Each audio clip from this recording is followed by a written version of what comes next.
Are you there? Balash Mari and Munib Adnan. आवाज आ रही है मेरी? Yes, sir. Munib Yes, sir. Munib आवाज आ रही है मेरी?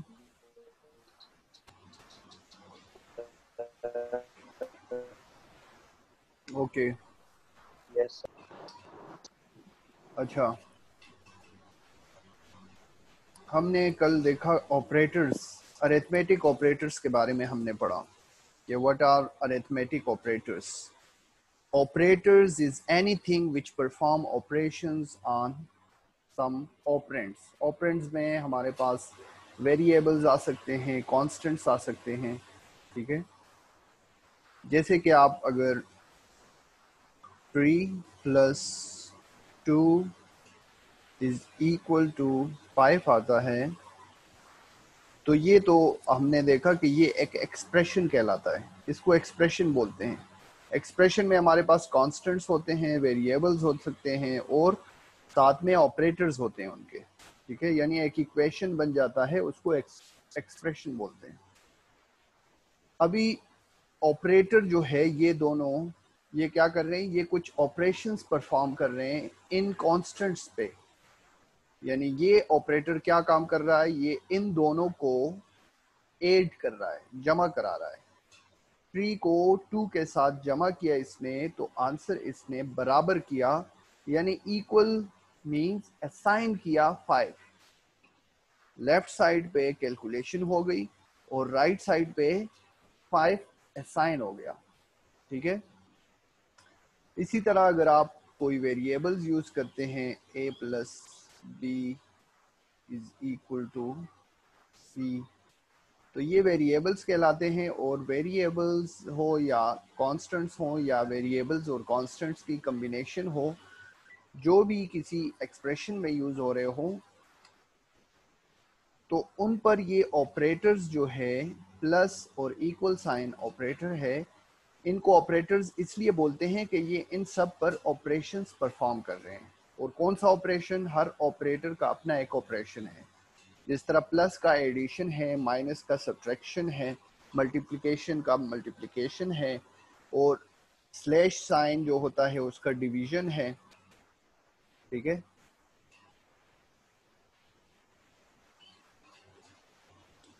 और हमारे पास एक दूसरा ऑपरेटर था, मॉड्यूलस, जो कल हमने देखा कि मॉड्यूलस ऑपरेटर या रिमाइंडर ऑपरेटर किसे कहते हैं. तो उसका ऑपरेशन क्या है? उसका रिमाइंडर ऑपरेशन है. रिमाइंडर ऑपरेशन किस तरह होता है? हमने देखा कि अगर हमारे पास ये ऑपरेटर यूज हुआ हो इस तरह, 5% 2, तो इसका आंसर क्या आएगा? ये 5 को 2 पे डिवाइड कर लेता है, 5 डिवाइड बाई 2. तो डिवीजन, नॉर्मल डिवीजन होती है. डिवीजन में क्या होता है, 2 का टेबल पढ़ा जाता है. 2 के टेबल जब हम पढ़ते हैं तो 2 2s आर 4 आता है, क्योंकि 2 3s आर, फिर हमारे पास 6 आता है जो कि रॉन्ग है, 5 से बड़ा है. तो 2 2s आर 4 हमने लगाया, हमारे पास ये आ गया रिमाइंडर. तो इस ऑपरेटर का काम है रिमाइंडर निकालना, ठीक है. तो ये रिमाइंडर हमारा यहाँ पे आंसर होता है. 5% 2 इज इक्वल टू, या 5, इसको परसेंट नहीं पढ़ा जाता, परसेंट साइन है, लेकिन ये प्रोग्रामिंग में मॉड्यूलस ऑपरेटर कहते हैं इसको. मॉड्यूलस या रिमाइंडर ऑपरेटर, ये रिमाइंडर या मॉड्यूलस ऑपरेटर इसको बोला जाता है. बाकी ऑपरेटर सिंपल हैं, नॉर्मल जो हमारे यूज होने वाले ऑपरेटर्स हैं वो है, लेकिन ये नया है आपके लिए, इसको रिमाइंडर या मॉड्यूलस कहते हैं. और इसका आंसर इस तरह निकलता है, ठीक है. तो ये प्रोग्राम हमने देखा था कि ये किस तरह रन होता है. अगर आपको दोबारा इसका वो देखना है, प्रैक्टिकल देखना है, तो मुझे बोलिएगा, तो मैं आपको दोबारा करके देता हूँ, वरना हम नेक्स्ट टॉपिक पे मूव करते हैं. तो क्या ख्याल है, इस प्रोग्राम को रन करें या नेक्स्ट टॉपिक पे चले जाएं? इस प्रोग्राम में सारे ऑपरेटर्स, यानी ये देखें, ये प्लस ऑपरेटर, ये माइनस ऑपरेटर, ये मल्टीप्लिकेशन, ये डिवीजन, ये मॉड्यूलस ऑपरेटर यूज हुआ है। तो हुजैफा क्या बोल रहे हैं? सर हम जो है ये CSS और ये HTML वगैरह जो है मिक्स लिख सकते हैं सर। CSS और HTML यहाँ पे किधर से आ गया तुम्हारे जहन में? आपकी आवाज कट कट के आ रही है। CSS हमारे पास इस सिलेबस में नहीं है, लेकिन आपकी HTML आवाज कट कट के आ आप रही है।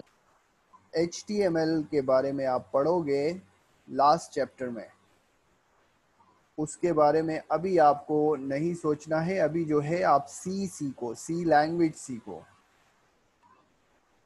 ठीक है? जी सर। HTML वो बाद में हम पढ़ेंगे, उसका एक चैप्टर है, वो सारा HTML हम कवर करेंगे और आप सीखोगे।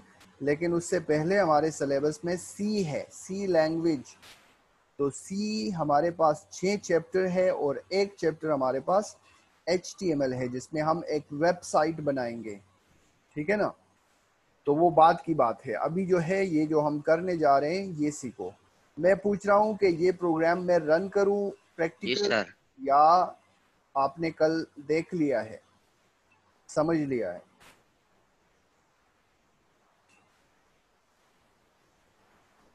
आंसर में शाबाश। ये प्रोग्राम मैं रन करूं या सर पहले रन सर करें, आपकी रन आवाज करें, रन कट कट करें। के आ रही है sir. Move to the next topic?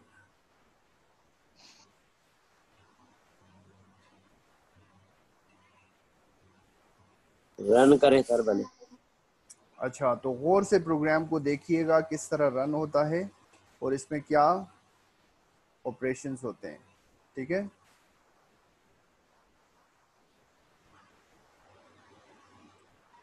Programme को रन करने के लिए हमारे पास सॉफ्टवेयर डेव C++ एक IDE है, इंटीग्रेटेड डेवलपमेंट एनवायरनमेंट इसको बोलते हैं।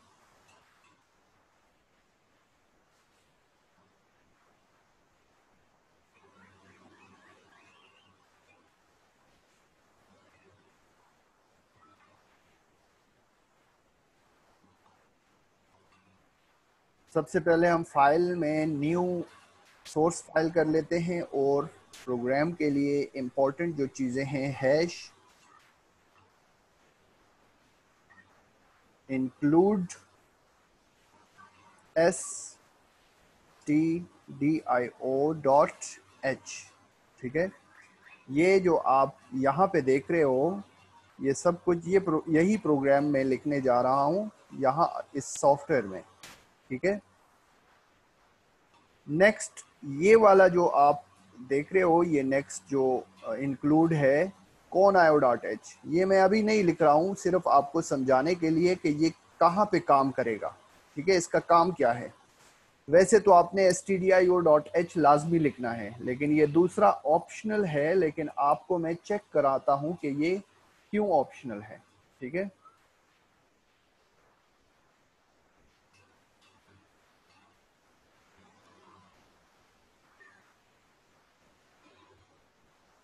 अच्छा, नेक्स्ट है हमारे पास मेन फंक्शन लिखा जाता है। मेन फंक्शन की अलामत जो 2 पैरेंथेसिस होती है, और फिर एक कर्ली ब्रैकेट स्टार्ट हो जाता है और दूसरा ऑटोमेटिक उसके साथ लिखा जाता है, यानी वो बंद भी करना होता है।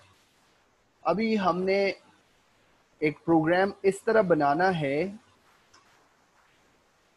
कि हम कहते हैं कि राइट ए प्रोग्राम टू, या मैं इधर इसका एक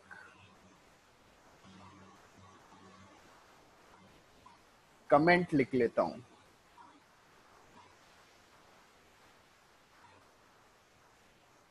कमेंट जब लिखते हैं तो उसका तरीका ये है कि डबल स्लैश मैंने लिखा और इधर मैं कुछ लिख रहा हूं इस प्रोग्राम के बारे में। मैं कहता हूं कि write a program that read two numbers and perform all arithmetic operations। इसका मतलब क्या है कि एक ऐसा प्रोग्राम लिखो जो दो नंबर्स रीड करे। दो नंबर्स रीड करने का मतलब है आप कीबोर्ड से दो नंबर्स एंटर करोगे, कोई भी दो नंबर्स, जिस तरह आप कैलकुलेटर में एंटर करते हो, ठीक है। और वो उन दो नंबर्स को क्या करे, उसमें ये ऑपरेशंस करे, प्लस भी करे, माइनस भी करे, मल्टीप्लाई भी करे, डिवाइड भी करे और उसका मॉड्यूलस भी निकाले और हमें प्रिंट करके दे दे। तो इसके लिए हम ये प्रोग्राम लिख रहे हैं। तो इसके लिए हमें चाहिए दो नंबर्स के लिए सबसे पहले दो वेरिएबल्स, और वो वेरिएबल्स होने चाहिए इंटीजर। एक का नाम x मैंने दे दिया, या मैं और कुछ और देना चाहता हूँ, a दे देता हूँ, या n दे सकते हैं, कुछ भी वेरिएबल, मीनिंगफुल वेरिएबल दे सकते हैं। और दूसरा नंबर मैंने b दे दिया, ठीक है। अभी मैं और कुछ नहीं कर रहा हूँ। नेक्स्ट मैं कहता हूँ कि सबसे पहले स्क्रीन पर मुझे एक टेक्स्ट दिखाई दे, और वो क्या हो, वो मुझसे पूछे कि इंटर टू नंबर्स। तो उसके लिए मैंने एक फंक्शन यूज करना है printf। और printf किस तरह यूज करते हैं, डबल कोट्स के अंदर /n। /n का मकसद आपको पता होना चाहिए कि क्या है, क्या काम करेगा ये। इंटर टू नंबर्स, ये लिखा हुआ दिखाई दे मुझे इस तरह, स्पेस, और फिर इसको मैंने सेमीकोलन यानी स्टेटमेंट टर्मिनेटर से बंद कर दिया। लास्ट में स्टेटमेंट टर्मिनेटर मैंने एंटर कर दिया।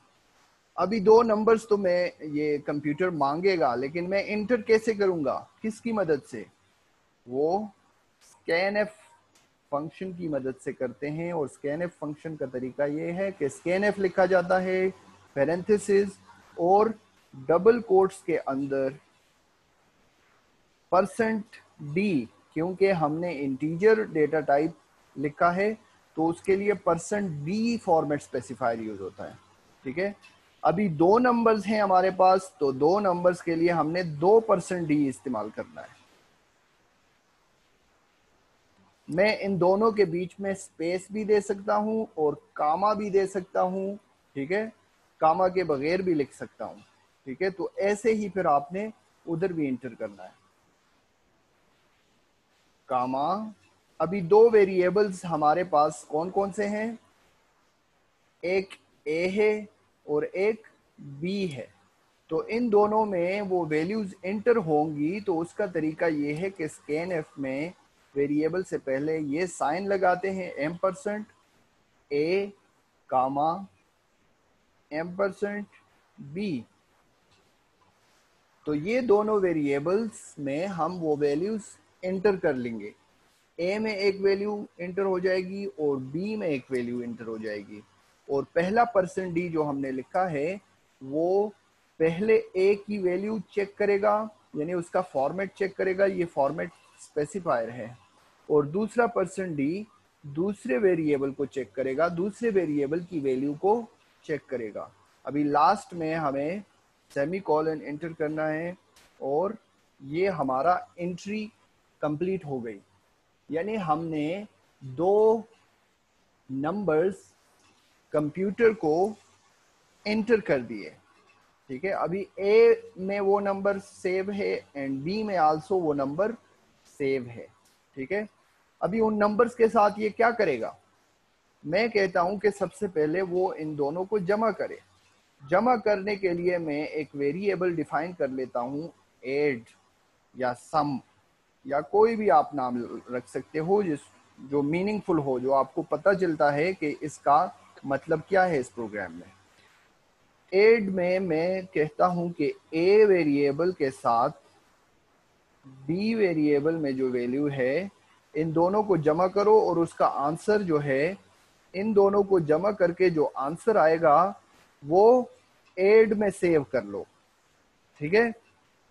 वो एड को असाइन करो। ये एड अभी एक नई चीज है, तो यहाँ पे हमने लाजिम इसको डिक्लेयर करना है कि ये एक वेरिएबल है, ठीक है। इस स्टेटमेंट को, ये सारे स्टेटमेंट को वेरिएबल डिक्लेरेशन बोलते हैं।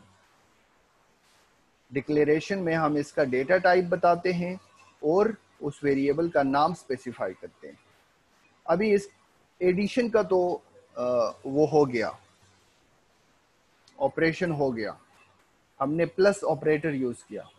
दूसरा ऑपरेटर मैं अगर यूज करूं, उसको नाम दूं कि दोनों को मल्टीप्लाई भी करो, मल एक नाम दे दिया मैंने, MUL। कोई भी नाम आप दे सकते हो, मल्टीप्लिकेशन दे सकते हो, प्रोडक्ट दे सकते हो, P लिख सकते हो, PROD लिख सकते हो, मीनिंगफुल नाम हो, यानी आपको अंदाजा हो कि ये मैं किसके लिए यूज कर रहा हूं। एक वेरिएबल हमारे पास A है और दूसरे वेरिएबल को आपस में मल्टीप्लाई करो। मैंने बीच में मल्टीप्लिकेशन ऑपरेटर यूज किया, स्टेरिक, ठीक है। तो ये दोनों भी कंप्लीट हो गए, लेकिन ये मल जो है ये एक नया वेरिएबल है, पहले यूज नहीं हुआ है, तो कंप्यूटर हमसे पूछेगा कि ये चीज क्या है, ये मुझे पहले डिक्लेयर तो कर लो ना। तो हम इधर कामा लगा के मल को भी डिक्लेयर कर लेंगे, ठीक है। नेक्स्ट जो ऑपरेशन हम करने जा रहे हैं वो होगा माइनस का, सब्ट्रैक्शन का। तो उसको मैं नाम कोई भी मीनिंगफुल नेम देना चाहता हूं, और वो हो सकता है कि ये कोई भी नाम आप दे सकते हो, डिफ दे सकते हो यानी डिफरेंस के लिए, या -MIN मिन दे सकते हो, या SUB में देता हूं सब्ट्रैक्शन के लिए, यानी ये माइनस का, सब्ट्रैक्शन का ऑपरेशन परफॉर्म करेगा। A से माइनस करो B को, यानी A में जो वैल्यू है उससे B में जो वैल्यू है उसको माइनस करो। तो सब भी हमने, ये एक नया चीज यूज किया है, तो सब को भी हमने यहाँ पे डिक्लेयर करना है, सब SUB, ठीक है। तीन ऑपरेशंस हमारे पास, तीन ऑपरेटर्स हमने यूज किए, प्लस, मल्टीप्लाई एंड माइनस। अभी फोर्थ ऑपरेटर हम डिवीजन का यूज करते हैं, तो मैंने कोई भी नाम दे दिया, div is equal to A। Division के लिए ऑपरेटर यूज होता है फॉरवर्ड स्लैश और B और सेमीकोलन। ये चार ऑपरेशंस हमने यूज किए। तो div भी हमने डिफाइन करना है, डिक्लेयर करना है, और हमने इधर div को डिक्लेयर कर दिया, ठीक है। नेक्स्ट जो है हमारा लास्ट ऑपरेशन वो है रिमाइंडर का। तो मैं कहता हूं कि उसका मैं नाम दे देता हूं REM, या मैं नाम दे देता हूं MOD, modulus is equal to A। उसका ऑपरेटर यूज होता है परसेंट, B सेमीकोलन। अभी MOD भी ऑलरेडी डिफाइन नहीं है, तो इसीलिए हमने इसको डिक्लेयर करना है MOD, ठीक है। हमारी डिक्लेरेशन स्टेटमेंट खत्म हो गई, क्योंकि हमने और कोई नई चीज नहीं यूज करनी। अभी हमारे पास रिजल्ट्स सबके आ गए, एडिशन भी हमारे पास है, मल्टीप्लिकेशन भी हमारे पास है उन दो नंबर्स का, सब्ट्रैक्शन भी हमारे पास है, डिवीजन भी हमारे पास है, और मॉड्यूलस यानी रिमाइंडर भी हमारे पास आ गया। इन वेरिएबल्स में वो सारी वैल्यूज सेव्ड पड़ी हैं, क्योंकि हमने दो नंबर्स एंटर कर लिए यहाँ पे A और B में, वो यहाँ पे पुट हो गए, वो ऑपरेशन हो गया इस पे प्लस का, और वो आंसर इसमें सेव हो गया। इस पे मल्टीप्लिकेशन का ऑपरेशन हो गया और वो आंसर इसमें सेव हो गया। इसमें माइनस का ऑपरेशन हो गया और वो आंसर इसमें सेव हो गया। डिवीजन का ऑपरेशन यहाँ पे हो गया और डिवीजन डिव में वो सेव हो गया, डिव के नाम से कंप्यूटर में सेव हो गया। और मॉड्यूलस यानी रिमाइंडर का ऑपरेशन भी हो गया और वो MOD नाम से सेव हो गया। अभी ये सेव्ड पड़े हैं हमारे कंप्यूटर मेमोरी में, लेकिन हमने इसको कंप्यूटर स्क्रीन पर प्रिंट करना है। तो उसके लिए प्रिंट के लिए हमारे पास प्रिंट एफ फंक्शन यूज होता है। और मैं कहता हूं कि प्रिंट एफ मुझे सबसे पहले एडिशन वाला जो आंसर है वो प्रिंट कर दे। तो मैं लिखता हूं /n यानी नए लाइन में, और मैं लिख लेता हूं एडिशन, या कुछ भी आप लिख सकते हो, सम, एडिशन, एड, जो भी नाम आप यहाँ पे लिखोगे वो ऐसे ही प्रिंट हो जाएगा। और उसका फॉर्मेट स्पेसिफायर जो कि इंटीजर है तो उसके लिए %d यूज होता है, और डबल कोट्स बंद करने के बाद कामा के बाद वो वेरिएबल जिसमें एडिशन पड़ा है, एडिशन का आंसर पड़ा है, और वो क्या है, वो एड है। तो यहाँ पे हमने एड मेंशन किया, उसको बता दिया कि एड में जो भी वैल्यू है वो हमें प्रिंट कर दो। ठीक है, अभी मैं आपको एक एक प्रिंट करके देता हूं। मैं इस प्रोग्राम को रन करता हूं और देखता हूं कि ये प्रोग्राम हमें रिजल्ट क्या देगा। कंपाइल करेंगे पहले तो वो हमसे नाम पूछेगा कि इस फाइल को सेव करो, इस प्रोग्राम को सेव करो। हमने सेव कर दिया। अभी हमें उसने बताया कि कोई एरर नहीं है, 0 एरर्स है, कंपाइल के बाद 0 एरर्स है। फिर हमने एग्जीक्यूट में जाके इसको रन करना है।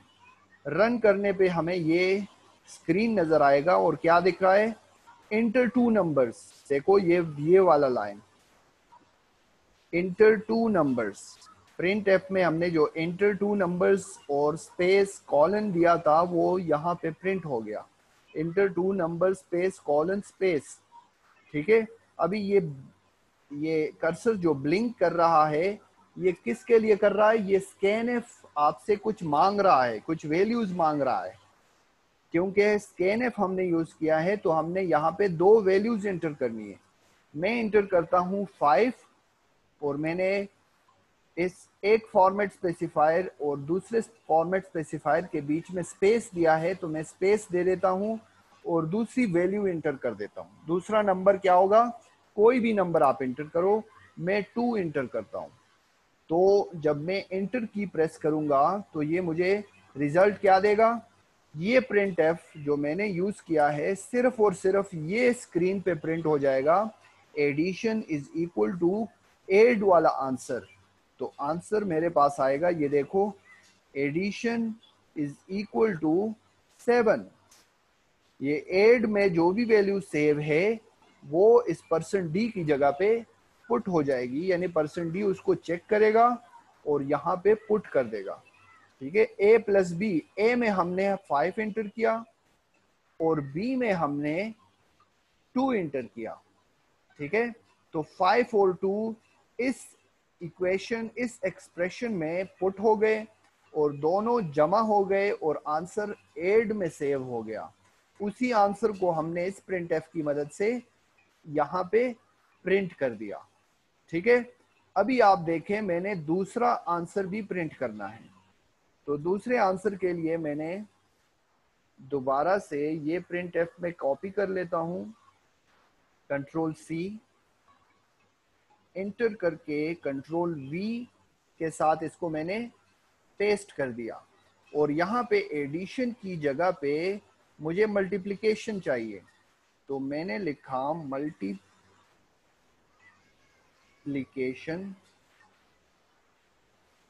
इज इक्वल टू %d, और एड की जगह पे मैं क्या लिखूंगा, MUL, उसका वेरिएबल, मल्टीप्लिकेशन वाला वेरिएबल जो जिसमें आंसर पड़ा है।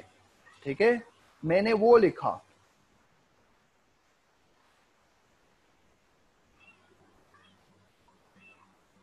ठीक है, अभी देखते हैं कि आंसर क्या मिलता है हमें।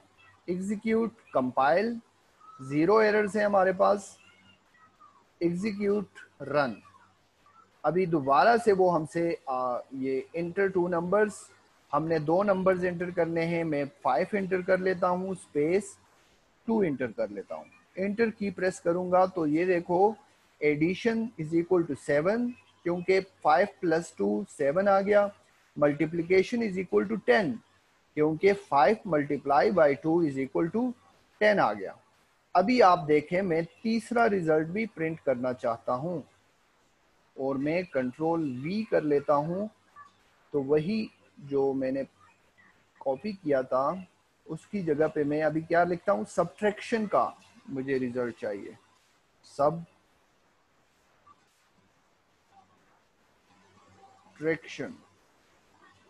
इज इक्वल टू %d और सब्ट्रैक्शन का वेरिएबल क्या है, वो है सब SUB में जो रिजल्ट सेव है वो मुझे प्रिंट करके दे दो। तो मैं फिर से एग्जीक्यूट करता हूँ, कंपाइल करता हूँ, एरर कोई नहीं है, एग्जीक्यूट करता हूँ और रन करता हूँ। तो फिर से मेरा प्रोग्राम मुझसे पूछ रहा है कि इंटर 2 नंबर्स।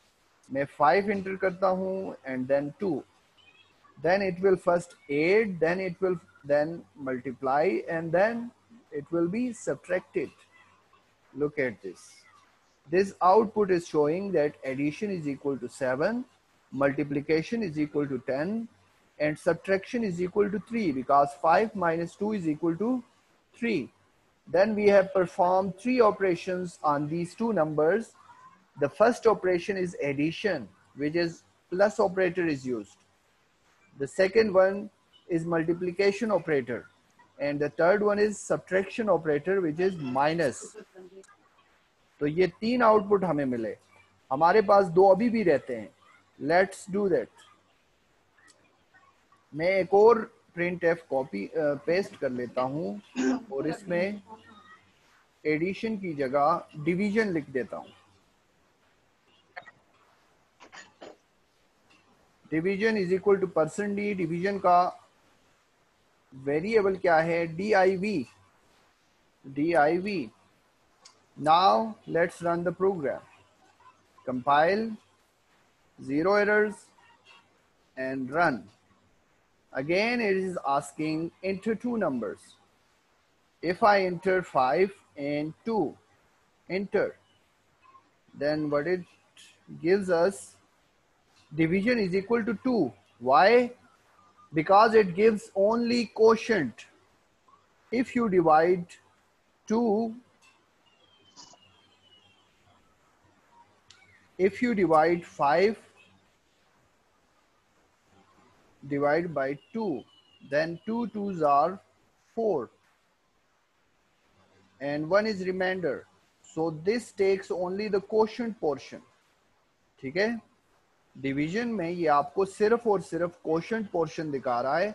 अगर हम फ्लोट डेटा टाइप यूज करते हैं इंटीजर की जगह पे, तो ये फिर 2 पॉइंट जो भी आंसर आएगा 6 और समथिंग, तो ये आपको फुल आंसर देता है। लेकिन यहाँ पे सिर्फ ये क्वोशंट दे देता है, वो पॉइंट वाला आंसर नहीं देता, क्योंकि हमने इंटीजर यूज किया है। उसके लिए फिर हमें फ्लोट यूज करना चाहिए। ठीक है,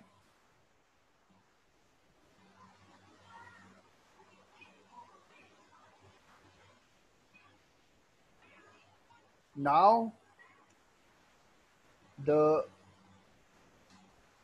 next operation is remaining, which is for remainder operator. मैं यहाँ पे रिमाइंडर या मॉडुलस भी यूज कर सकता हूँ, या कुछ भी आप नेम रखो। Reminder is equal to %d और इसका वेरिएबल हमने क्या यूज किया है,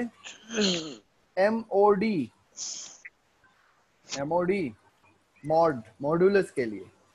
If I execute it now, compile, 0 errors, and then run, what it gives us, if I enter 5 and 2 and press the enter key, then it gives us the output: addition is equal to 7, multiplication is equal to 10, subtraction is equal to 3, division is equal to 2, and remainder is equal to 1. Why the remainder is 1? Because here the remainder comes 1. If 5 is divided by 2, then the remainder is 1. Okay, so modulus operator क्या करेगा, वो हमें remainder answer देता है, वो हमें % का answer नहीं देता। ठीक है ना, तो क्लियर है, इस प्रोग्राम का सब कुछ क्लियर है। आप समझ गए हो किस तरह ये प्रोग्राम रन होता है, और इसमें हमने ऑपरेटर्स यूज किए। तो ऑपरेटर्स किस तरह काम करते हैं, हमारे पास 5 अरिथमेटिक ऑपरेटर्स थे।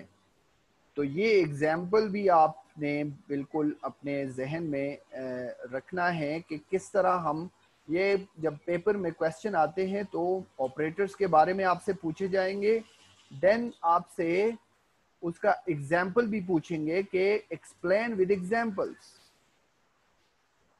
ठीक है, तो सबको क्लियर है आप बच्चों को? Yes sir.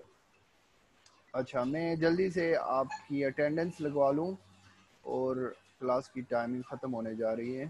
तो मोहम्मद हुज़ैफ़ा है,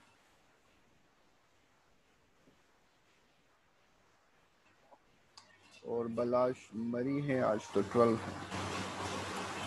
अच्छा, अब्बास खटक है। सर आपकी आवाज कट कर आ रही है सर। अच्छा, बलाश मरी है, अयान खान है,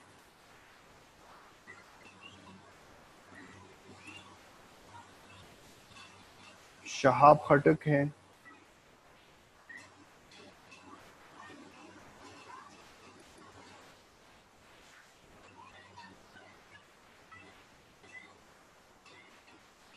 बस यही है ना।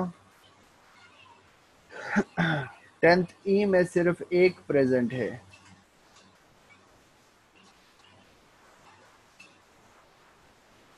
और 10th एफ में आज 4 प्रेजेंट है। सर आलमगीर भी था, वो भी चला गया कहीं सर। यही बात है ना, चले जाते हैं। चलो आलमगीर का भी प्रेजेंट लगा देते हैं। और तो नहीं कोई मिसिंग? मुनीब अदनान भी था ना?